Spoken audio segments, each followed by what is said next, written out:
تاریخ تھی 11 اپریل اور شہر تھا اسلام آباد کا۔ آج کا دن اہم تھا کیونکہ آج کشمالہ کی زندگی بدلنے جا رہی تھی، لیکن اپنی صبح کا آغاز کرتے ہوئے اسے اس بات کا علم نہیں تھا، کسی کو بھی نہیں ہوتا۔ وہ بیڈ روم میں آئینے کے سامنے کھڑی کانوں میں ٹاپس پہن رہی تھی جب موبائل کی مخصوص ٹیون بجی۔ وہ مسکرا دی، یقیناً ماں کا فیملی گروپ پر میسیج آیا ہوگا، وہ بھی گڈ مارننگ کا۔ ماں ایک ہی میسیج اپنے تینوں بچوں کو فیملی گروپ اور پرسنل چیٹ پر الگ الگ بھیجتی تھی۔ اس نے ٹاپس پہن کر موبائل اٹھایا اور میسیج کھولا۔ ماں نے گڈ مارننگ کے ساتھ پوچھا تھا کہ کیا وہ ویک اینڈ پر ایزا کی شادی کے لیے لاہور آئے گی۔ کل بتاؤں گی ماں، اس نے مبہم سا جواب دیا۔ یہاں ریسٹوران میں اتنے کام پڑے ہیں، وہ کیسے جائے گی لاہور؟ وہ کل معذرت کر لے گی۔ اپنی تیاری مکمل کر کے اس نے سر سے پیر تک آئینے میں اپنا جائزہ لیا۔ اس نے نیوی بلو لمبی قمیض کے ساتھ ہم رنگ دوپٹہ کندھے پر ڈال رکھا تھا۔ بین گلے سے گردن میں پہنا ہوا ننھا سا ڈائمنڈ جھلک رہا تھا۔ پیروں میں زرد ہائی ہیلز تھے، لمبے بھورے بال فرنٹ جوڑے میں بندھے تھے۔ بیضوی چہرہ گلابی سفید سا تھا جیسے عموماً پٹھان لڑکیوں کا ہوتا ہے، اور آنکھیں سبز تھیں جس کے گرد لائنز لگا تھا جیسے سیاہ پیالے میں سبز پانی ہو۔ اس نے چہرہ دائیں بائیں گھما کے دیکھا، سکن بے داغ تھی، کہیں کوئی ایک پمپل بھی نہ تھا۔ اس نے جوڑے سے 2 لٹیں نکالی اور انگلی سے رول کر چھوڑ دی۔ وہ چہرے کے دونوں طرف میں ٹھہر گئی، اپنے ایکس کو دیکھ کر مسکرائی۔ وہ کام پر جانے کے لیے تیار تھی۔ ماں ہوتی سامنے تو کہتی کہ ان کی کوئی بیٹی حسن میں ان پر نہیں گئی، کہاں اپنے زمانے کی حسین ترین حورِ جہاں بیگم، اور کہاں مابینہ اور کشمالہ۔ ایک تو ماں کی ججمنٹل آواز ہمیشہ ذہن کے پس منظر میں گونجتی تھی، چاہے سارا زمانہ کہے کہ ماہی اور مالا جیسا کوئی نہ تھا، ماں نے نہیں ماننا تھا۔ وہ ماں کو یاد کر کے زیر لب مسکراتی ہوئی کھڑکی تک آئی۔ کھڑکی میں 3 ننھے گملے رکھے تھے، ان میں سٹیپیلا، بینگونیا اور ہیتھوریا اگے تھے۔ کشمالہ نے چہرہ ان کی سطح تک جھکا کے دیکھا۔ باقی دونوں کی نئی گروتھ نظر آ رہی تھی، مگر ہیتھوریا کے پتے بھورے ہو رہے تھے، شاید روشنی اس کے لیے تیز تھی۔ اس نے پودے کو ذرا پیچھے کر دیا۔ وہ باہر جانے کے لیے لاؤنج میں آئی، کونے میں رکھی ورک ٹیبل سے زرد ہینڈ بیگ اور لیپ ٹاپ اٹھایا، پھر بیرونی دروازے کی طرف بڑھی۔ تبھی نگاہ میں کچھ کھٹکا۔ کشمالہ کے قدم زنجیر ہوئے، گردن دھیرے سے دائیں جانب موڑی۔ دیوار کی بک شیلف میں ایک موٹی سی کتاب کی جگہ خالی تھی۔ کشمالہ کی نگاہوں نے نیچے میز تک کا سفر کیا، وہاں ایک دبیز ڈکشنری رکھی تھی۔ یہ شیلف سے نیچے کیسے آئی؟ اس نے چونک کر ٹیرس کے دروازے کو دیکھا، وہ بند تھا، کھڑکیاں بھی اندر سے مقفل تھیں۔ اس نے یاد کرنے کی کوشش کی کہ رات کو جب میں گھر آئی تھی تب یہ کتاب اپنی جگہ پہ تھی یا نہیں، مگر کچھ یاد نہ آیا۔ اس نے سر جھٹکا، خیر کوئی بات نہیں، سفورہ نے کہا تھا کہ وہ نئے گارڈ کے لیے آج کسی کو بھیج دے، گارڈ آ جائے گا تو یہ مسئلہ نہیں ہوگا۔ اسے ابھی اس معاملے کی فکر نہیں کرنی تھی، اسے اپنے نئے بزنس پلان پر فوکس کرنا تھا، اور اس بارے میں سوچتے ہوئے مالا کے لبوں پر ایکسائٹمنٹ بھری مسکراہٹ بکھر گئی۔ وہ بیرونی زینے اترتے ہوئے نیچے آئی۔ وہ ماموں کے گھر کی بیلائی منزل پر بطور پین گیسٹ رہتی تھی۔ ماموں ممانی اور ان کی فیملی نیچے رہتے تھے، اور دونوں کی ملاقات ہفتوں بعد ہوا کرتی تھی۔ باہر ہوا ٹھنڈی تھی اور آسمان پر سیاہ بادل تھے، آج خوب بارش برسنی تھی۔ کچن کے جالی دار دروازے سے ناشتے کی مہک پورچ تک آ رہی تھی۔ وہ دروازے پر رکی اور جالی سے اندر جھانکا۔ نسرین کام کرتی دکھائی دے رہی تھی۔ نسرین، کل میرے پورشن میں کوئی آیا تھا؟ نہیں باجی، کوثر تو چھٹی پہ ہے 2 دن سے۔ اس نے صفائی والی لڑکی کا نام لیا۔ کشمالہ پورچ کی طرف بڑھ گئی۔ البتہ اس کی سوچتی نظروں نے گیٹ اور لان کا جائزہ ضرور لیا تھا۔ کون تھا جو اس کی غیر موجودگی میں اس کے پورشن میں آتا تھا؟ بلکہ نہیں، اسے اب اس بارے میں نہیں سوچنا تھا۔ اسے آج ظہیر کو اپنے نئے بزنس پلان کی پریزنٹیشن دینی تھی، اسے اپنی توانائی برقرار رکھنی تھی۔ ظہیر اس کا کلاس فیلو تھا، دونوں نے لاہور میں ایک ساتھ گریجویٹ کیا تھا۔ پھر ظہیر اسلام آباد واپس آ گیا۔ کشمالہ کے پاس آئیڈیاز تھے اور ہمیشہ ہی ہوتے تھے، اور ظہیر کے پاس سرمایہ تھا جو کشمالہ کے پاس نہیں تھا۔ ابا بچپن میں کہیں اللہ کو پیارے ہو گئے تھے، سعودیہ میں جاب کرتے تھے، بچوں سے تعلق نہ ہونے کے برابر تھا۔ 4 سدہ میں ان کی زمینیں اور باغ تھے۔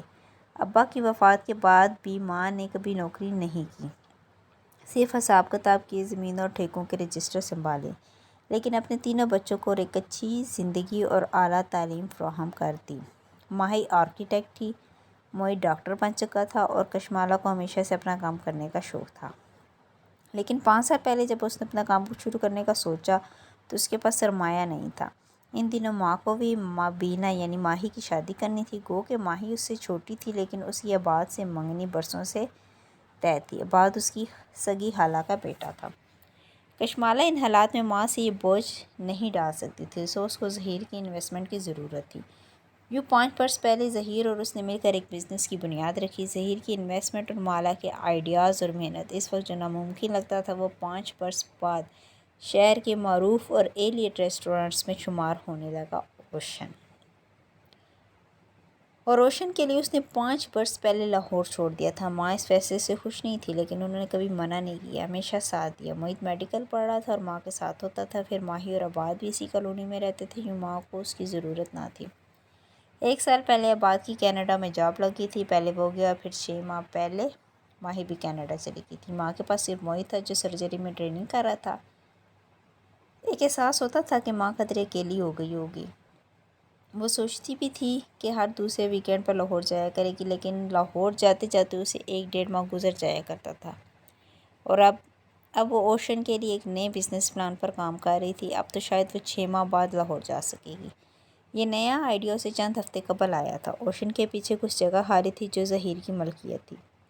پلان یہ تھا کہ وہ دونوں مل کر وہاں ایک بیکری بنائیں گے، لیکن وہ ایک منفرد طرز کی بیکری ہوگی، اور اس دفعہ کشمالہ خود بھی انویسٹمنٹ کرے گی۔ اس نے بھی ظہیر کو اس بارے میں نہیں بتایا تھا، وہ ایک ہی دفعہ پوری تیاری کر کے اپنی پریزنٹیشن کے ذریعے بتانا چاہتی تھی تاکہ وہ انکار نہ کر سکے۔ ڈرائیو کرتے ہوئے وہ مسلسل مسکرا رہی تھی۔ دفتر موبائل کی گھنٹی بجنے لگی۔ وہ جانتی تھی کہ اس وقت اس کی ویڈیو کال آ سکتی ہے۔ اس نے ہولڈر میں رکھے فون کا بٹن دبایا۔ اسکرین پر ویڈیو کال روشن ہوگی۔ کیسی ہو ماہی؟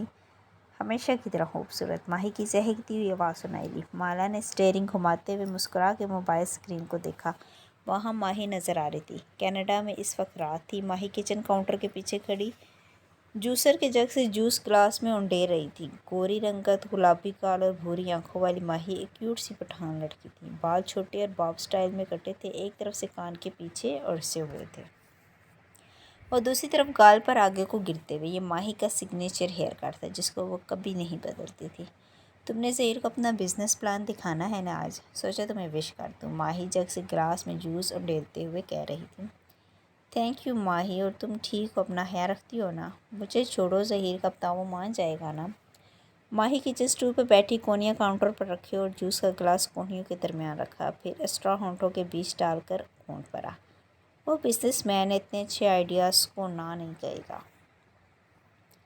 تم نہ ظہیر پر زیادہ ہی ٹرسٹ کرتی ہو، اسٹرا ہٹا کر اس نے خفگی سے کہا، آنکھیں شکی انداز میں چھوٹی ہو۔ وہ دل کا شیخ ہے، میں بتا رہی ہوں، وہ تمہیں انویسٹمنٹ نہیں کرنے دے گا، سارا پرافٹ کنٹرول اسے خود چاہیے۔ کشمالہ ڈرائیو کرتے ہوئے مسکرا دی، کیوں اتنا شک کرتی ہو لوگوں پہ؟ تم جو بھی کہو، لیکن ماہی کی ججمنٹ کبھی غلط نہیں ہوتی۔ فخر سے کالر جھٹکا۔ کشمالہ مسکرا دی۔ ماہی ایسی ہی تھی، ماں کے مطابق ان کی سب سے زیادہ سمجھدار اولاد، اور مالا کے مطابق سب سے زیادہ شک کرنے والی۔ وہ خود اس کے برعکس تھی، سب پر بھروسہ کرنے والی، لوگوں کو چانس دینے والی، اس لیے اسے امید تھی کہ ظہیر مان جائے گا۔ مالا، ماہی کہتے کہتے رکی۔ کشمالہ اپنی بہن کو اتنے اچھے سے جانتی تھی کہ اسے معلوم تھا کہ اب وہ کیا بات کرنے جا رہی ہے۔ پھر تو کچھ نہیں ہوا نا؟ نہیں، اب میں چلتی ہوں، اوشن آ گئی۔ اس نے کتاب کی اپنی جگہ پر نہ ہونے والی بات گول کر دی، کم از کم اس وقت وہ ماہی کا لیکچر نہیں سن سکتی تھی۔ اوشن امی ریسٹوران نیلے اور سفید رنگوں میں استوار کیا گیا تھا۔ برآمدے کی میزیں لوگوں سے پر تھیں، گفتگو، قہقہے، ناشتہ اور کافی کی مہک۔ اندر کا ہال بھی تقریباً بھرا ہوا تھا، ہر روز کی طرح۔ اس کے آتے ہی ادھر ادھر جاتے عملے نے اسے جہاں دیکھا وہیں رک کر سلام کیا۔ بارش آنے والی ہے، مزید مہمانوں کو لان میں مت بٹھاؤ۔ گزرتے ہوئے اس نے کسی کو روکا اور 15-20 منٹ تک جو بھی لان میں بیٹھا ہوا ہو اس کو بہت ادب کے ساتھ برآمدے میں موجود ہونے کے لیے کہہ دو۔ پھر ایک ویٹر کو روکا، 2 انگلیوں سے قریب آنے کی ہدایت دی۔ وہ مؤدب سا چلا آیا، اس کٹلری کو یہاں سے اٹھاؤ۔ تحکم سے اس نے ایک میز کی طرف اشارہ کیا، اور فاروق سے کہو اس کو واش کر کے بف ڈرائی کر کے بھیجے، مجھے اتنی دور سے اس پہ پانی کے داغ نظر آ رہے ہیں۔ لہجہ 2 ٹوک مگر نرم تھا۔ کہہ کر وہ رکی نہیں، ہائی ہیل سے چلتی ہوئی سیڑھیوں کی طرف بڑھ گئی اور اوپر آ کر پہلے ظہیر کے آفس میں جا کر وہ وہاں نہیں تھا۔ وہ دیر سے آتا تھا اور جلدی چلا جاتا تھا۔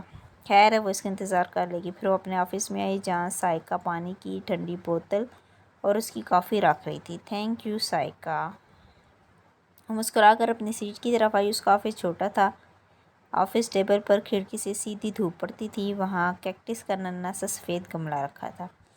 ہیلو شیلڈن، اس نے مسکرا کر گملے کی مٹھی تک چہرہ جھکا کر اسے دیکھا۔ سیدھا لمبا سا کیکٹس جس کا نام اس نے شیلڈن رکھا تھا، وہ اسے گزشتہ روز کے مقابلے میں بڑا لگا تھا۔ میم، سائقہ نے جاتے جاتے کہا، کوئی کیف جمال آپ سے ملنے آیا ہے، بھیجوں؟ ہاں اسے بھیجو۔ وہ اپنی پاور سیٹ پر بیٹھی اور کمر پیچھے ٹکائی، ایک سکون سا وجود میں بھر گیا۔ اس کا یہ آرام دہ آفس۔ گردن موڑ کے کھڑکی کو دیکھا جو ٹیبل کے ساتھ بائیں طرف تھی۔ کھڑکی سے نیچے نظر آتا ریسٹورانٹ کا لان، پھول پودے، کونے میں لگے گھنے درخت۔ اوشن اس کی وہ جنت ہے جسے اسے اپنے ہاتھوں سے بنایا تھا اور اب وہ اس کو مزید پھیلانے چاہ رہی تھی۔ لیکن پہلے اسے سیکیورٹی گارڈ کا انٹرویو کرنا تھا۔ اس نے موبائل پر سفورہ کی چیٹ کھولی اور کافی کا گھونٹ بھرتے ہوئے اس کا میسیج دوبارہ پڑھا۔ وہ اپنے کزن کیف جمال کی سفارش کر رہی تھی۔ وہ ضرورت مند بھی تھا اور قابل بھروسہ بھی۔ سفورہ نے تقریباً درخواست کے لہجے میں لکھا تھا کہ مالا اس کو جاب دے دے، وہ پچھلے گارڈز کی طرح جاب چھوڑ کر نہیں جائے گا۔ انٹرویو بھی ایک فارمیلٹی تھی، سفورہ نے کہہ دیا تو بس کہہ دیا۔ سفورہ بہت سوشل اور تعلقات رکھنے والی لڑکی تھی۔ کسی کو ملازم چاہیے یا گارڈ، سفورہ سے سب سے پہلے رابطہ کیا جاتا تھا۔ دروازہ کھلنے کی آواز آئی تو کشمالہ نے سر اٹھایا اور کچھ کہنے لگی، لیکن وارڈ کو دیکھ کر رک گئی۔ آنکھوں میں تعجب ابھرا۔ کیا نام ہے آپ کا؟ اس تصدیق چاہیے۔ میں کیف ہوں، کیف جمال۔ سامنے کھڑا نوجوان لڑکا رسمی مسکرا کر بولا، آپ سیکیورٹی گارڈ کی جاب کے لیے آئے ہیں؟ جی۔ اس نے اس بات میں سر ہلایا۔ مالا نے اجنبی سے دیکھا۔ اس کے اب تک کے رکھے گئے تمام گارڈ درخت چہروں اور مونچھوں والے ہوتے تھے۔ ایک پڑھا لکھا اسمارٹ سا نوجوان لگتا تھا۔ حلیہ بے پرواہ سا تھا، بال ماتھے پر کٹے ہوئے اور بلدار تھے۔ ان کو پیچھے کرنے کی زحمت نہیں کی تھی۔ چہرے پر چند دن کی بڑی شیپ تھی، آنکھیں بھوری تھی اور رنگت کھلتی۔ جینس کے اوپر ملٹری گرین رنگ کی کالر شرٹ پہنے ہوا تھا۔ گریبان کے اوپری بٹن کھلے تھے اور نیچے سے سفید شرٹ جھانک رہی تھی۔ کف بھی ایک طرح موڑے ہوئے تھے، پیروں میں جرابوں کے بغیر سفید جاگرز سے جو نئے لگتے تھے۔ اس کے اس بے ترتیب حلیے میں صرف اس کے جاگرز قابل ستائش تھے۔ میں سفورہ کا کزن ہوں، مسکرا کے بولا۔ مسکراتا تھا تو اس کے بائیں گال میں ڈمپل پڑتا تھا۔ اس کے چہرے میں سب سے زیادہ پرکشش کیا تھا؟ اس کے مسکرانے کا انداز یا اس کی بھوری آنکھوں کی لمبی اور مڑی پلکیں؟ تشریف رکھیے۔ وہ بیٹھ گیا اور ایک فائل اس کے سامنے رکھی، پھر گردن ہلائے بنا نگاہوں سے اطراف کا جائزہ لیا۔ آفس چھوٹا تھا، 3 دیواریں سفید تھیں، چوتھی دیوار پر جنگل کے اونچے درخت پینٹ کیے گئے تھے۔ جگہ جگہ منی پلانٹس اور انڈور پودوں کے گملے رکھے تھے، ان کی خوشبو کافی کی مہک میں مکس ہو گئی تھی۔ سامنے نیلے لباس میں بیٹھی لڑکی سر جھکائے اس کی فائل کے صفحے پلٹا رہی تھی۔ چہرے کے دونوں طرف سے نکلتی لٹیں بھی فائل پر جھکی تھیں۔ کانوں میں ڈائمنڈز ٹاپس دمک رہے تھے۔ کشمالہ نے فائل بند کر دی، پھر چہرہ اٹھا کر اسے دیکھا۔ وہ اپنی مڑی ہوئی پلکوں والی آنکھوں سے بغور اسے دیکھ رہا تھا۔ کچھ تھا اس نوجوان کے بارے میں جو اس جاب انٹرویو سے مطابقت نہیں رکھتا تھا، کچھ غیر فطری سا۔ وہ سمجھ نہیں پائے۔ آپ نے صرف 2 ماہ ایک پرائیویٹ سیکیورٹی فرم میں کام کیا ہے، وہ کام کیوں چھوڑا؟ میں ایک سیاستدان کے سیکیورٹی اسکواڈ میں شامل تھا بطور پرسنل باڈی گارڈ۔ ٹائمنگ مشکل تھی، میں ساتھ ساتھ اپنا بزنس پلان پر بھی کام کر رہا تھا، وہ چیزیں مینیج کرنا مشکل تھا۔ کس چیز کا بزنس کر رہے تھے آپ؟ وہ سیٹ پر ٹیک لگائے اسپاٹ انداز میں پوچھ رہی تھی۔ جوڑے سے نکلی 2 لٹیں اس کے چہرے کے دونوں طرف کو چھو رہی تھیں۔ میں پروفیشنل فوٹوگرافر ہوں۔ ہم دوستوں نے ایک ویڈنگ فوٹوگرافی کمپنی بنائی تھی جس میں ہم نے بہت سی سروس مہیا کرتے تھے، لیکن وہ فلاپ ہو گئی۔ ہلکے سے کندھے جھکائے، میں نے باہر سے بہت قیمتی اکوپمنٹ منگوا لیا تھا جس کی وجہ سے میں شدید قرضوں میں گھرا ہوا ہوں اور وہی قرض اتارنے کے لیے جاب کرنا چاہتا ہوں۔ وہ سنجیدگی سے اس کے سوالات کا جواب دے رہا تھا۔ کتنا قرض ہے آپ پر؟ اتنا کہ اس جاب سے چند ماہ میں اتار لوں گا، قدرے توقف سے بولا۔ آپ کو سیکیورٹی گارڈ چاہیے یا باڈی گارڈ؟ دونوں۔ وہ سنجیدہ تھی۔ مگر آپ خود کو میرا ڈرائیور کہیں گے؟ صبح مجھے ریسٹورانٹ ڈراپ کریں گے، شام کو یہاں سے پک کریں گے اور رات میرے گھر ڈیوٹی دیں گے۔ جب تک میں ریسٹورانٹ میں ہوتی مجھے آپ کی ضرورت نہیں ہے، آپ گھر جا کر آرام یا کام وغیرہ کر سکتے ہیں۔ مجھے خود کو ڈرائیور کہنا ہے؟ وہ جیسے سمجھا نہیں تھا۔ کشمالہ نے غیر آرام دہ انداز میں پہلو بدلا۔ میں اپنے رشتہ داروں کے ساتھ رہتی ہوں، باڈی گارڈ کے لفظ سے وہ انکمفرٹیبل ہو جائیں گے۔ کیا ان کو نہیں معلوم کہ آپ کو سیکیورٹی تھریٹ ہیں؟ وہ اس کی آنکھوں میں جھانک کے بولا۔ اس نے نفی میں سر ہلایا۔ ویسے نیچر آف تھریٹ کیا ہے؟ کشمالہ نے جواب نہیں دیا۔ وہ گردن موڑ کے کھڑکی کے باہر دیکھنے لگی۔ آسمان اندھیرا ہوتا جا رہا تھا، وقفے وقفے سے بادل گرج رہے تھے۔ کیف نے کھنکار کے وضاحت کرنی چاہی۔ نیچر آف تھریٹ یعنی مجھے معلوم ہے نیچر آف تھریٹ کیا ہوتا ہے، مگر میں ابھی اس بارے میں بتانا ضروری نہیں سمجھتی۔ حفاظت کرنے کے لیے یہ ضروری ہے کہ مجھے خطرے کی نوعیت کا علم ہو، اور اگر علم نہ ہو تو؟ اس نے سبز آنکھیں گھما کر کیف کو دیکھا۔ کیف نے گہری سانس لے کر ہلکے سے کندھے جھکائے۔ میں تب بھی آپ کی حفاظت کروں گا۔ میں نے سفورہ سے وعدہ کیا ہے، میں اپنی جاب میں بہت اچھا ہوں، آپ بے فکر رہیں۔ وہ ہلکا سا مسکرایا۔ وہ واقعی اس کی گزشتہ گاہ سے مختلف تھا، لیکن اچھا تھا۔ اس کے بات کرنے کے انداز میں ایک احساس تحفظ تھا۔ اس کے تن صاحب ڈھیلے پڑنے لگے۔ مجھے لگتا ہے کوئی میرا پیچھا کر رہا ہے، وہ بولی تو اس کی آواز ہلکی تھی۔ اس نے بھروسہ کرنے کا فیصلہ کر لیا تھا، آخر وہ سفورہ کا کزن تھا۔ صرف لگتا ہے یا کسی کو دیکھا بھی ہے؟ وہ چونکا۔ دیکھا نہیں ہے، لیکن وہ ثبوت چھوڑ جاتا ہے۔ وہ میرے گھر میں داخل ہوتا ہے اور چیزیں چھیڑ کر چلا جاتا ہے۔ سی سی ٹی وی میں نظر نہیں آیا؟ کشمالہ نے نفی میں سر اڑایا۔ ممانی ان کے خلاف ہیں، صرف گیٹ پر ہی سی سی ٹی وی لگا ہوا ہے، باقی گھر میں وہ لگوانے نہیں دیتی، ان کی پرائیویسی ڈسٹرب ہوتی ہے۔ آپ نے خفیہ کیمرے لگوانے کا نہیں سوچا؟ مجھے اچھا نہیں لگتا کہ میں کسی کے ساتھ رہوں، اس کی پیٹھ پیچھے چھپ کے کچھ ایسا کام کروں جو اس کو نہیں پسند، اور میں نہیں چاہتی کہ انہیں معلوم ہو کہ مجھے کوئی مسئلہ ہے، خاندان میں باتیں ہوں گے۔ آپ کی کسی سے دشمنی ہے؟ وہ سوچتے ہوئے پوچھ رہا تھا۔ وہ اداسی سے مسکرا دی۔ میں انتہائی بے ضرر انسان ہوں کیف، میں صرف کام کرتی ہوں اور کچھ نہیں، کسی کو مجھ سے کیا مسئلہ ہو سکتا ہے؟ وہ خاموشی سے اسے دیکھا گیا۔ ذہن کے پردے پر فوٹو البم آ گیا اور چھٹے صفحے پر کی تصویر۔ آپ کو خود کیا لگتا ہے کوئی آپ کے پیچھے کیوں پڑا ہے؟ کشمالہ نے کندھے جھکائے۔ شاید مجھے مارنے کے لیے، لیکن ابھی تک مارا نہیں ہے۔ وہ اس کی بات پر چونکی۔ کیف اپنی جگہ سے اٹھا اور ہاتھ بڑھا کر کھڑکی کے پٹ کھول دیے، پھر باہر کی طرف اشارہ کیا۔ آپ روز اس کھڑکی میں بیٹھ کر کام کرتی ہیں، سامنے ایک کمرشل مارکیٹ ہے، اس کی کسی بھی عمارت کی کھڑکی سے آپ کو شوٹ کرنا بہت آسان ہے۔ اگر میں ہوتا تو سرمئی عمارت کا انتخاب کرتا۔ اشارہ کر کے اس نے ایک عمارت دکھائی۔ اب وقتی پابند ہے، ہلکی سی مسکراہٹ کے ساتھ کھڑے کھڑے بات جاری رکھی۔ روز فکس ٹائم پر ریسٹورنٹ پہنچتی ہیں، یہ مجھے اسٹاف نے بتایا ہے۔ کوئی آپ کا تعاقب 2 دن تک کر لے تو اسے معلوم ہو جائے گا کہ آپ کب اور کہاں ہوتی ہیں۔ راستے میں کہیں بھی آپ کو شوٹ کیا جا سکتا ہے۔ پھر اس نے میز پر رکھی کافی کا مگ اٹھایا۔ کپ میں 2 گھونٹ بچے ہوئے تھے۔ کپ نیچے سے پکڑ کر اونچا کیے۔ یہاں کسی بھی ویٹر یا اسٹاف کو چند پیسے دے کر آپ کی کافی میں کچھ ملایا جا سکتا ہے۔ ویسے میں ہوتا تو کافی میں زہر نہ ملاتا، کیونکہ آپ آخری گھونٹ بچانے کی عادی ہیں۔ میں یہاں زہر لگاتا۔ اس نے انگلی سے کپ کے دانے کی طرف اشارہ کیا جہاں اس کی لپسٹک کا نشان تھا، پھر کپ رکھا اور کرسی پر واپس بیٹھ گیا۔ آپ کو مارنا بہت آسان ہے، میرا نہیں خیال کہ وہ آپ کو مارنا چاہتا ہے۔ وہ بس اس کو دیکھ رہی تھی، بنا پلکے جھپکے۔ اس کے تاثرات دیکھ کر کیف کھنکارا۔ میں اسے بتا رہا تھا تھیوری میں۔ کشمالہ نے جھرجھری لے کر سر جھٹکا۔ اف۔ پھر لہجے کو نارمل رکھتے ہوئے پوچھا، آپ کے خیال میں کوئی مجھے اسٹاک کیوں کر رہا ہے؟ ظاہر ہے آپ کو ڈرانے کے لیے، اور ڈرانے والے کی غذا آپ کا ڈر ہوتا ہے۔ جس دن آپ اس کی غذا روک دیں گی وہ کمزور پڑ جائے گا۔ وہ مسکرایا۔ کیا میں ہائر کر لیا گیا ہوں؟ ہائر ہونے کا فیصلہ آپ خود کریں گے۔ میرے پاس گارڈ زیادہ دیر نہیں رہتے، اس لیے میں ہر آنے والے کو رکھ لیتی ہوں۔ کچھ دن بعد یا آپ جاب چھوڑ کر چلے جائیں گے یا موجود رہیں گے۔ وہ اس کی آنکھوں میں دیکھے بغیر ٹھہر کے کہی تھی، لیکن ایک بات یاد رکھیں، میں کسی کو کام میں کوتاہی کی وجہ سے کبھی فائر نہیں کرتی۔ میں لوگوں کو چانس دیتی ہوں، کام سکھاتی ہوں، لیکن اگر وہ مجھ سے جھوٹ بولے، میری پیٹھ پیچھے مجھ سے چھپا کر کچھ کریں یا کسی بھی طرح مجھے دھوکہ دیں تو میں ان کو اپنے کام اور زندگی سے بالکل الگ کر دیتی ہوں۔ اس کے بعد وہ جتنی معافی مانگ لیں میں انہیں واپس نہیں لیتی۔ اس نے دیکھا کیف کے چہرے پر ایک سایہ سا گزرا تھا، لیکن بظاہر وہ مسکراتا رہا۔ یعنی آپ کو ناراض کرنا بہت مشکل ہے، لیکن ایک دفعہ ناراض ہو جائے تو منانا مشکل ہے۔ مشکل نہیں، ناممکن ہے۔ وہ ہلکا سا مسکرا دی۔ کیف نے بظاہر مسکراتے ہوئے تھوک نکلا۔ یہ وہ وقت تھا جب وہ اسے بتا سکتا تھا کہ وہ وہاں کیوں آیا۔ وہ اسے بتا سکتا تھا کہ اس کے پاس کہ کسی کے پاس اس کی تصویر ہے، کوئی اسے نقصان پہنچانا چاہتا ہے، اور یہ کہ اسے اندازہ ہے کہ کون اس کا پیچھا کر رہا ہے۔ لیکن وہ جانتا تھا کہ وہ اس کا یقین نہیں کرے گی، کوئی بھی اس کا یقین نہیں کرے گا۔ آپ کو مجھ سے کبھی شکایت نہیں ہوگی۔ پھر جیسے یاد آیا، آپ کے گارڈز بار بار جاب کیوں چھوڑ دیتے ہیں؟ آپ جان جائیں گے۔ وہ لیپ ٹاپ اٹھاتے ہوئے اٹھ کھڑی اور اسے ظہیر سے ملنا تھا۔ وہ دونوں ساتھ ساتھ آفس سے باہر نکلے اور آگے بڑھ گئے۔